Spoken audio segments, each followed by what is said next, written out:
자, 여러분들 이제 5월 17일 1일 1문제 시작하겠습니다. 지금 제가 계속해서 며칠째 똑같은 옷을 입고 있죠. 옷이 한 개밖에 없거든요. 네. 자, 내일까지 입을 예정이야.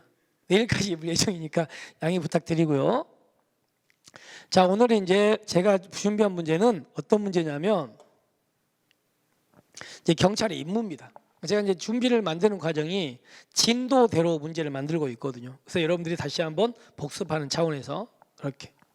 그럼 나중에 이제 이렇게 진도별로 하다가 어느 정도 진도가 끝나게 되면은 제가 그때는 이제 전범위로 막 이렇게 섞어가지고 할 겁니다. 그렇게 생각하시고 하나씩 들어가겠습니다. 자, 우리 경찰의 임무에 대한 설명이다. 옳지 않은 것을 모두 고르면 이렇게 돼 있습니다. 자, 그럼 질문합니다. 여러분들. 경찰의 임무, 기본적 임무를 우리가 크게 나누면 뭘로 나눠줍니까? 세 개로 나눠지잖아. 세 개로 나누지 뭐예요? 첫 번째가 사회 공공의 안녕과 질서에 대한 위험 방지. 줄여서 사회 공공의 안녕과 질서 유지. 두 번째가 뭐예요? 범죄 수사. 세 번째가 대국민 서비스. 이 세 가지잖아. 그 중에서도 가장 궁극적인 임무가 뭡니까? 사회 공공의 안녕과 질서에 대한 위험 방지가 가장 궁극적이잖아요. 우리는 이제 그거와 관련된 문제를 만드는 겁니다. 자, 지금부터 그러면 우리는 지문을 이제 하나씩 한번 뜯어보겠습니다. 자, 첫 번째 공공의 안녕 이렇게 됐는데, 자 여기 볼게요.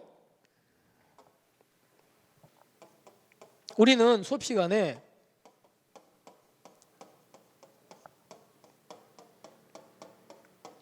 자, 사회 공공의 안녕과 질서에 대한 뭐 방지라고요? 위험 방지가 경찰의 이제 첫 번째 가장 궁극적인 임무라고 공부를 하거든요. 근데 이 말 자체가 명확합니까? 굉장히 좀 추상적입니까? 추상적이잖아요. 그래서 우리는 이걸 이렇게 공부하죠. 첫 번째가 여기서 공공의 안녕이라는 말이 무슨 말이냐? 이걸 우리가 공부를 하잖아요. 그 다음에 두 번째가 뭐 공부합니까? 공공 질서라는 말이 무슨 말인가? 이것도 공부하고요. 세 번째가 이제 위험이라는 말 있죠. 이런 말들을 우리가 공부를 하게 됩니다. 근데 자, 여러분 머릿속 기억을 위해서 공공의 안녕은 세 가지 요소가 있었던 거 기억나십니까? 첫 번째가 뭐가 침해되면 안 됩니까? 법, 질서. 그죠? 그래서 첫 번째가 법, 질서가 침해되면 안 된다 해가지고 법, 질서 불가침이라고 하죠. 두 번째가 뭡니까? 두 번째가 국가의 존립이나 기능의 불가침이라고 하죠. 세 번째가 뭐예요? 개인의 권리라든가 법익의 불가침. 이렇게 세 가지를 우리는 공공의 안녕의 요소라고 얘기하잖아. 근데 이 중에서 공공의 안녕의 제1요소가 뭡니까? 제1요소는 바로 법질서 불가침이잖아. 기억나시죠? 자, 그럼 이거 물어볼게요. 보세요. 공공의 안녕은 법질서 불가침, 개인의 권리와 법익의 불가침, 그 다음에 국가 등 공권력의 주체의 기관과 집행의 불가침이니까 이거죠. 이거 이렇게 세 가지 의미하는 거 맞죠? 근데 그 중에서 개인의 권리와 법익의 불가침성이 공공의 안녕의 제1요소다. OX, X. 이게 1요소는 법질서 불가침입니다. 되셨습니다. 자, 그렇게 했던 이 지문은 틀렸다는 거 알고 계시면 되고요. 두 번째. 자, 공공의 안녕이란 국가 등 집단과 관련돼 있으면 물론이고 개인과도 관련돼 있나? 아까 우리가 공공의 안녕 제가 썼던 거 기억해 보세요. 뭐요? 국가의 존립과 기능의 불가침이 있고 개인의 권리와 법익의 불가침. 그러면 공공의 안녕은 국가하고도 관련되고 개인하고도 관련되네요. 네, 그렇기 때문에 이 지문은 맞는 지문. 아시겠습니까? 됐죠. 그 다음에 세 번째, 국민의 생명, 신체, 재산 보호는 공공의 안녕과 질서 유지를 포함하는 상위 개념이다. 자, 생각해 보겠습니다. 여러분들 공공의 안녕의 세 가지 요소가 아까 뭐라고요? 첫 번째가 법, 질서, 불가침. 두 번째가 국가의 존립과 기능의 불가침. 세 번째가 뭐라고요? 개인의 권리라든가 법익의 불가침이라고 그랬습니다. 자, 그럼 여러분 질문. 이 개인의 법익 있죠. 법익에. 자, 첫 번째가 사람의 생명도 법익 맞습니까? 안 맞습니까? 맞잖아요. 그죠? 그다음에 사람의 신체도 뭐예요? 법익이죠. 그죠? 그다음에 재산도 뭐예요? 법익이잖아요. 그러면 여기 개인은 우리 국민일 거 아닙니까? 그럼 여기다가 쓰면 되죠. 국민의 생명, 신체, 재산 보호라는 말은 여기서 개인의 법익 보호의 하나잖아. 이렇게 들어가죠. 그럼 여러분들 이 세 가지를 다 포함하는 개념이 뭐예요? 공공의 안녕이잖아요. 그럼 정리합니다. 이 공공의 안녕하고요, 국민의 생명, 신체, 재산 보호라는 말하고는 어떤 게 더 넓은 개념이고 어떤 게 더 상위에 있습니까? 당연히 공공의 안녕이잖아요. 그럼 정리해 볼게요. 공공의 안녕은 국민의 생명, 신체, 재산 보호를 포괄하는 상위 개념인 거지. 아시겠습니까? 그럼 문제 질문 볼게요. 국민의 생명, 신체, 재산 보호는 공공의 안녕과 질서를 포함하는 상위 개념이다? 아니잖아요. 얘는 그냥 공공의 안녕의 요소 중에 하나일 뿐이야, 얘가. 그래서 얘가 더 넓은 말이다. 이렇게 되겠지, 그죠? 이게 되셨죠? 그래서 잘못된 지문입니다. 자, 그 다음에 우리 이제 세 번째 봤고요. 네 번째 답입니다. 자, 그 다음에 우리 공공질서, 이거 너무 많이 봤죠. 공공질서는 우리는 혼자 생활하는 게 아니고 공동생활하잖아. 그러니까 많은 사람들이 당연히 지켜야 된다고 생각하는 것들 있잖아. 법에 나와 있다, 안 나와 있다? 안 나와 있어. 안 나와 있지만 모든 국민들이 이건 지켜야 돼. 이런 것들을 통틀어서 뭐라고 한다고요? 공공질서라고 하는 겁니다. 따라서 공공질서는 성문규범의 총체입니까? 여기 있는 것처럼 불문규범의 총체입니까? 당연히 불문규범의 총체가 되는 거지. 불문규범의 총체입니다. 그럼 여러분들 불문이다 보니까 문제는요, 눈에 보입니까? 안 보입니까? 어떻다고요? 안 보인다고요. 그래서 어떤 논란이 생길 수 있냐면, 제가 수업 시간에 이런 얘기 했잖아요. A라는 어떤 남학생과 B라는 여학생이 둘이서 사깁니다.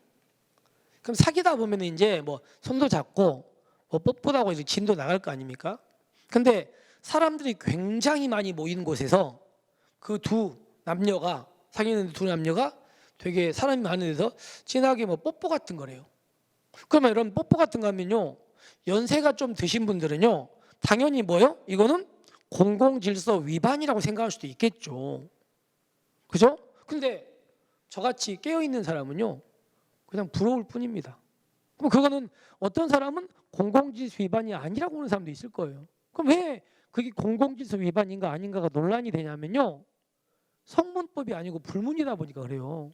그러면 불문이다 보니까 우리 경찰은 공공질서 위반이라고 해서 경찰권을 발동했는데 상대방은 공공질서 위반이 아니라고 생각할 수 있거든요.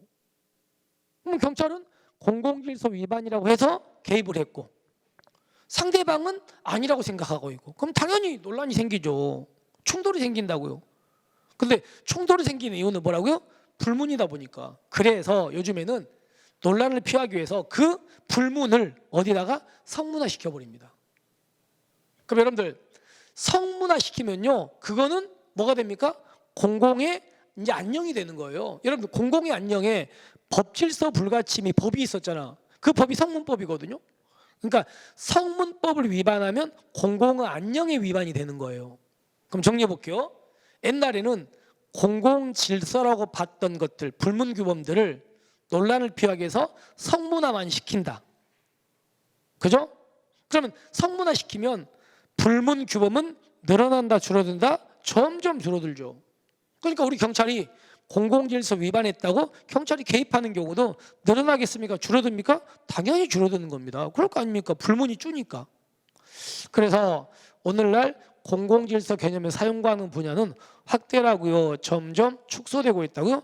축소되고 있는 겁니다. 왜 그렇다고요? 뭐 때문에? 성문화 추세 때문에. 됐죠? 불문은 줄 수밖에 없지. 그래서 이 지문은 Z 때문에 X가 됩니다. 이렇게 보시면 되겠습니다.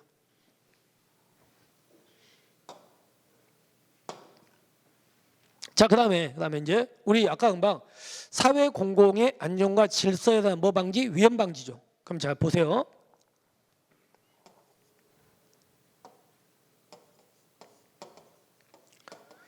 위험 방지에서 우리가 위험이 뭐예요? 위험이 이런 거잖아요.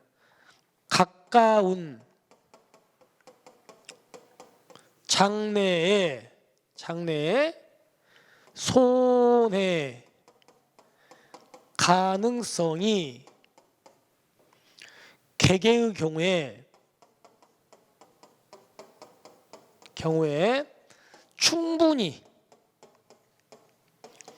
충분히 존재하는 상태 있죠. 이걸 우리가 뭐라고 한다고요? 이거를 위험이라고 하는 거예요.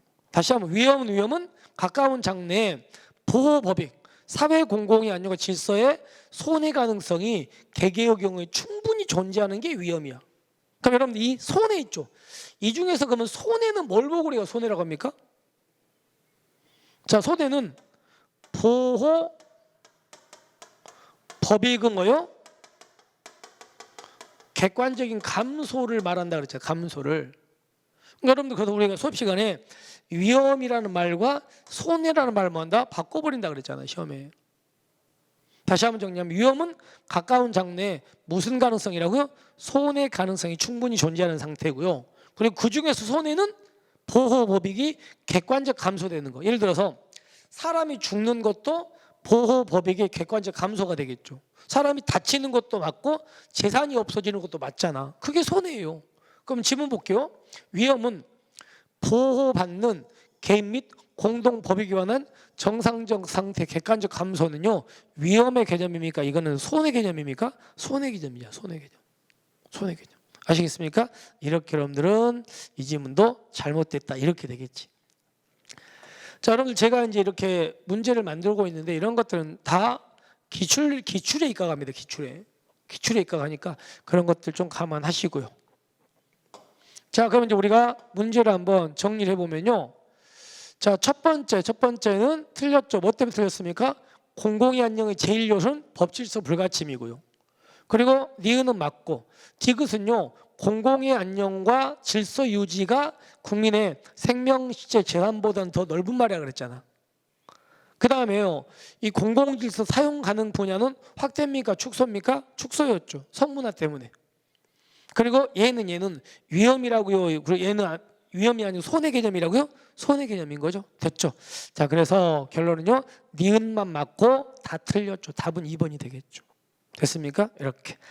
자, 우리는 이렇게 해가지고 오늘 1일 1제를 마무리했습니다. 그래서 여러분들은 이제 이런 문제들은 공부할 때 보면 안 되죠. 짜투리 시간에 밥을 먹거나 이럴 때 잠깐 이렇게 보시면은 여러분들한테 좀 복습 효과는 좀 있을 것 같습니다. 그래서 앞으로도 계속 이렇게 올려드릴 테니까 그때마다 시간 많이 안 걸리니까 꼭 한 번씩 들어보시고 여러분들 공부 실력을 늘리는데 좀 활용하셨으면 좋겠습니다. 자, 오늘 1일 1제 이렇게 마치고요. 우리는 다음 시간에 또 여러분들 뵙겠습니다. 수고하셨습니다.